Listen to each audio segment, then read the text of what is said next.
Hey Hofstra fans, welcome inside this week's edition of the WB Mason Coaches Report here on GoHofstra.com. I'm Tom Brady with the pleasure of being joined by the head coach of the Hofstra wrestling team, Rob Anspach. Coach, thanks for the time. Thank you. Coach, big match this past weekend. You come in with a 10-0 record, 15-match winning streak, go up against a team in Cornell, 9-0 themselves, 17-match win streak, and you wind up falling in a close match, 22-12. What can you tell me about that match? Yeah, I thought our, we lost a match, so obviously it's disappointing.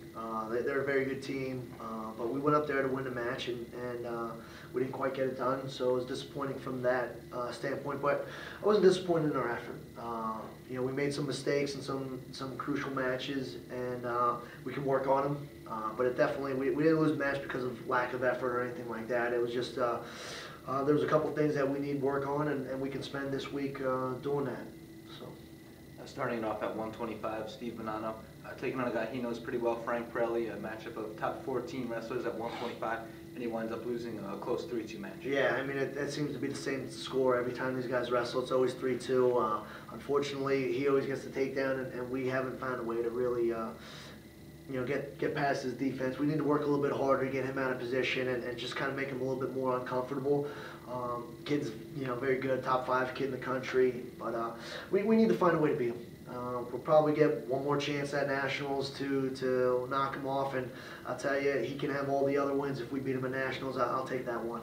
Now, as you keep going, you wind up winning 2 out of the next 3 matches. Jamie Franco and Justin Eckert, both getting 2-0 victories in between a Luke Veit loss. But at that point in the match, team was tied at 6-6, and certainly a good place to be. Yeah, Jamie did a great job. Wrestling Aruja. Obviously we know a lot about Nick. He's a local kid. So for Jamie to go out there and get that win, they had a little bit of a history. Aruja beat Jamie in the state finals when they were in high school. So it was nice to get that kind of revenge win and stuff like that. But Jamie did a nice job. He went out there, wrestled hard, Aruja was in on the takedown. Jamie was able to funk out of it and kind of scramble out and just kept wrestling, and then he did what he had to do to get the victory. Got the riding time, and the one thing I would have liked Jamie to do is I would like him to get off the bottom in the second period. I don't think, Nick's very good on top, and I thought Jamie was a little cautious about what he was doing. He kind of knew he had the riding time going in there, so he wasn't going to give up that riding point or anything like that. So I would like to see him be a little bit more aggressive on the mat to try and get out and really kind of open the match up. That would be the one thing I took away from him. Justin did a really good job wrestling. Again, we got ridden out in the second period. It was the first time I've really seen our guys get ridden as hard as they had this year. So that was a little bit of a concern up and down the lineup. We were getting ridden very, we weren't doing a good job on the bottom. But then for the third period to come back real strong, ride him out, and really take the wind out of his sails. You could see as the period was going on, I was like, okay, if we ride him out, we're going to win in overtime. We knew it. You could just see his facial expression, and it was a good win for Justin, beating another ranked guy in the country, so that was a good job. And, Luke ended up 3-0. It was pretty much 1-0 the whole match. We had all the scoring opportunities. We just didn't finish them. So we're going to spend a lot of time with Luke in those positions.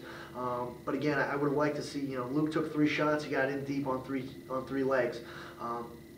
What we talked about after the match was, why weren't we in on like 6-7 times? Give yourself more opportunities. That kid was not going to shoot, and we let him stay in the match because we weren't as aggressive as we should have been, and we need to make that adjustment. The team was tied at 6. You moved to 157. The only bonus point match up to that point, it came from number 1 Kyle Dake getting a major decision over Tyler Banks, and wound up going into the halftime break 10-6 at that point. Tyler did a nice job. We're going out there. Dake's obviously a 2-time champ. The kid's very good. Number 1 ranked wrestler in the country. Tyler went out there and wrestled hard. There was a couple positions that I thought we could have wrestled a little bit better and maybe scored and stuff like that. But I was pretty happy with his effort going out there. He didn't take a back seat, and that's what I was kind of looking for him, and I'm sure we'll talk about Tim Murphy as well. You're wrestling these number 1 ranked guys in the country. You have nothing to lose, so go out there and let it all hang out. And I thought they did that. The score didn't come out on our favor, but they wrestled, and that's all you can really ask the guys to do, and I'll take a loss like that, and that's what I tell them all the time. I said, I'm much more pleased with that effort than if you went out there and it was a 4-0 match and you covered up and you didn't do anything. We don't have anything from there. We can't learn anything from that match, but this match we can, and I think Tyler and Tim did a real nice job going out there and competing. Coming out of the break, your team won 2 out of 3 matches again. PJ Gillespie getting a win, followed by a Jermaine John loss, tight loss in that one, and then a guy who's been wrestling really well, Ben Clymer, scoring a big upset for your team. Yeah, PJ did a that was a typical PJ match. He controlled the whole match. It was close. He got the takedown at the end to ice it to make it 5-2. I'd like to see him open up a little bit more because I know he has it in him, and I'm waiting for him. And I hate to see him in these matches when I know he can score another takedown and open it up a little bit, because that could, not, it doesn't have to, but it could cost us at the Nationals when you got everybody so close and you're giving guys opportunities to win the match at the end. So I want to see PJ open up the match a little bit more. Jermaine needed to do more to win the match. I mean, we got a penalty point, which was the only other scoring besides 2 escapes.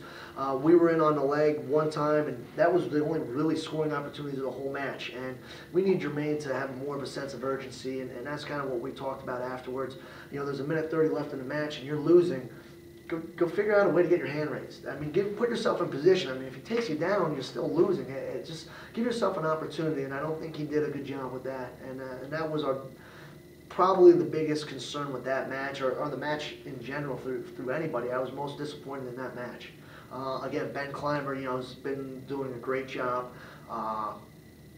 Beats the number 3 ranked guy in the country, guy that has kind of given him some fits in past, beat us earlier on the year.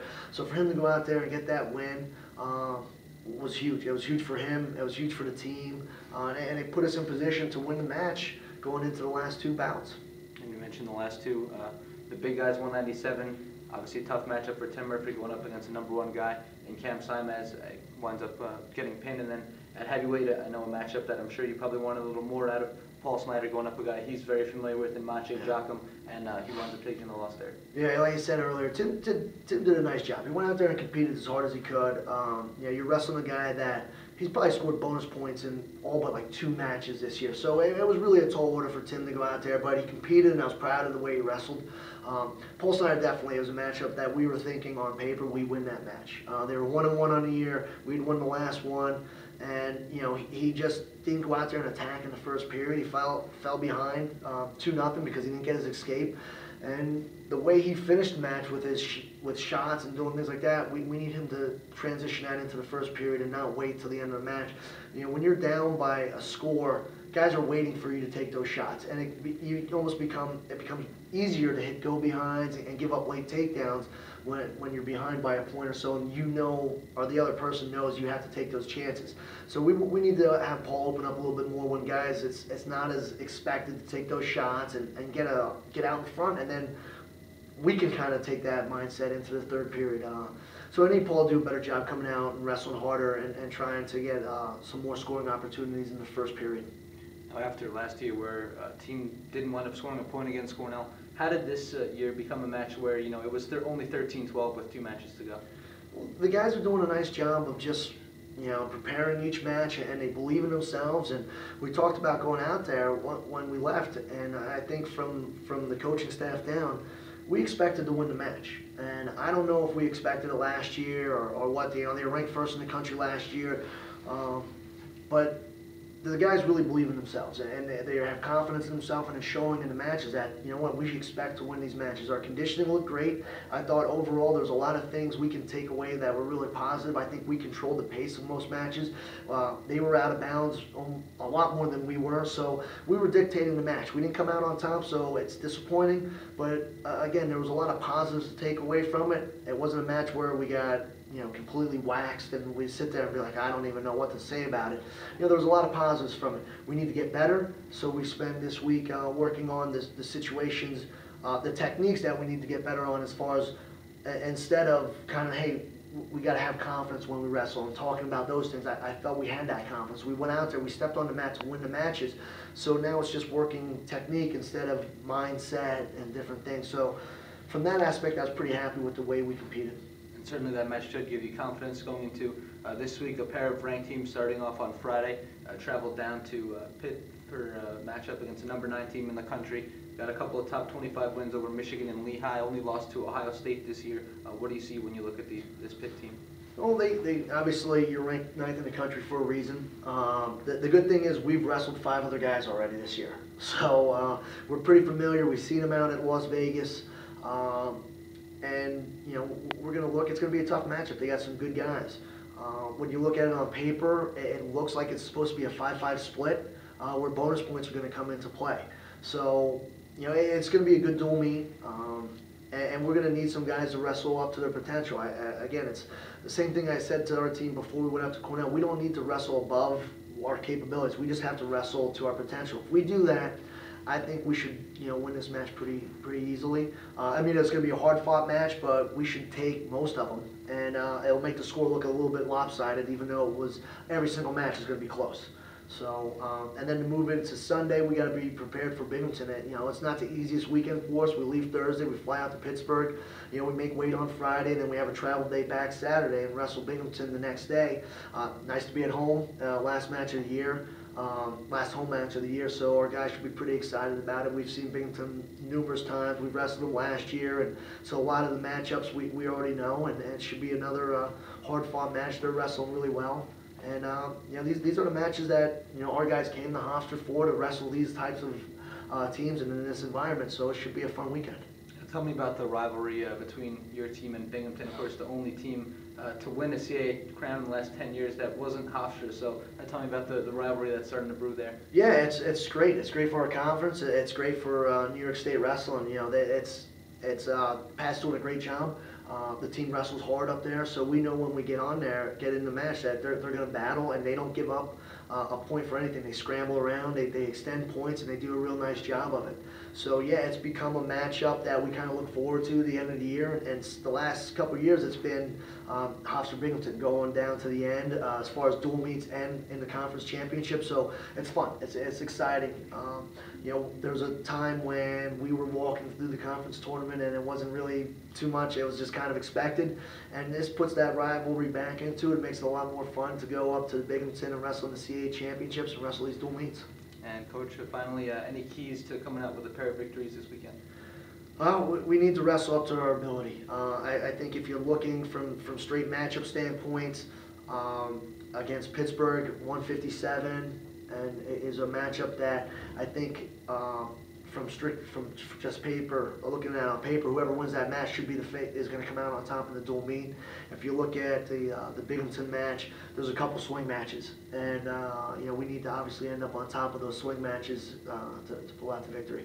All right, Coach Rob Anspach, thanks for joining us inside the W. Mason Coach Report on GoHofstra.com. Thank you.